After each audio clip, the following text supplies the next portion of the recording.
Oh my goodness, you guys, it is amazing at how quickly a shop can turn into chaos like this. So where I left you guys off last time with this desk is that we were working on the mortise and tenons. We're building a desk completely with hand tools because I don't have 220 in the shop yet.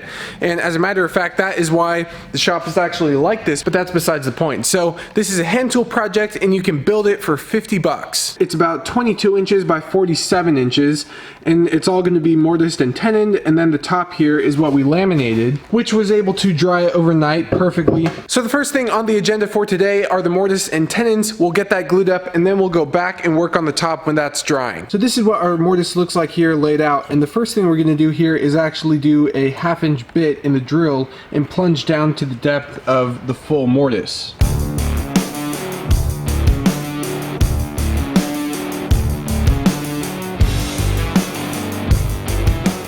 The last thing we need to do is just come back on our layout lines and chisel out the rest of it.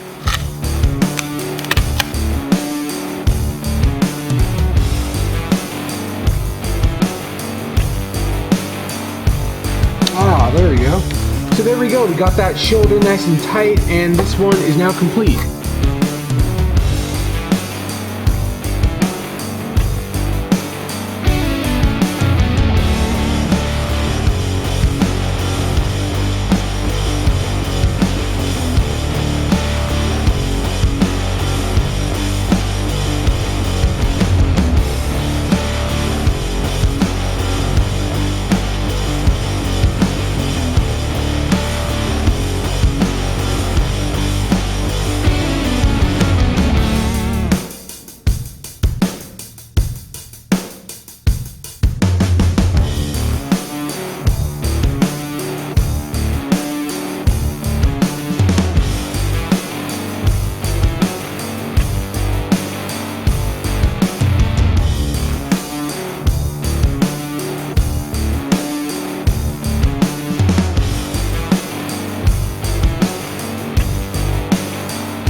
We now have 220 in the shop, you guys. This is actually pretty exciting. So this line then ran up there and then it went down here over to the sub panel, and I plan on having like a lumber storage rack over here, so it's nice that they brought that up there. And there's 5 outlets, and that last one down there is going to be for the dust collector. Before we go any further with this project, I'd like to let you know that I've actually done some rebranding, and one of the exciting things of that, or the byproduct of that, is I've actually made some new merchandise and some hats. So if you guys are interested, you can head over to my website and check them out. I have a couple different colors and designs and that kind of thing. It's a great way to support me with what I'm doing, especially moving here into the new shop, and I just wanted to let you guys know that if you're interested. Now back to the video.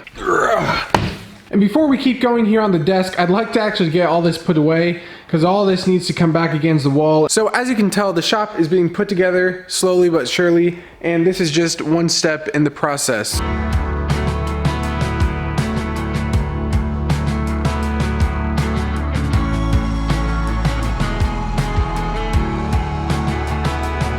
And this will probably be the last time I mention this, but this layout is probably going to change once again once I start actually working in here and I want to change something. It's always just going to be a revolving door of changes in this workshop, just like with anything really. But I think having the miter saw station right there is going to be a good thing, and then also kind of spreading the tools around a little bit more and making it more efficient is also good as well.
So you saw me put in a lot of elbow grease here on this top, but I have to say I'm really happy with how this actually came out. But you can see the legs are going to be actually exposed with a through tenon, and that is where we are at right now. So I'm going to have to cut the tenons on all 4 of these legs here. Like I said in the last video and earlier in this video, this is something that you could do, but you definitely don't have to be building it this way. You could be using screws. You don't even have to use mortise and tenons if you don't want to. This is just kind of a fun thing that I'm doing, and I'm hoping that it could inspire you. So with that said, let's get these tenons cut on the legs.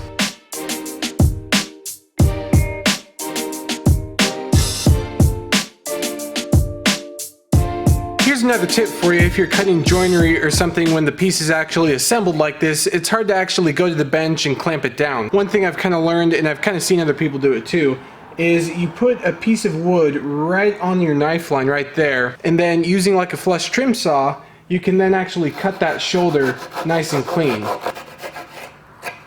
And just like that, it should pop off just like that, and then you got your tenon.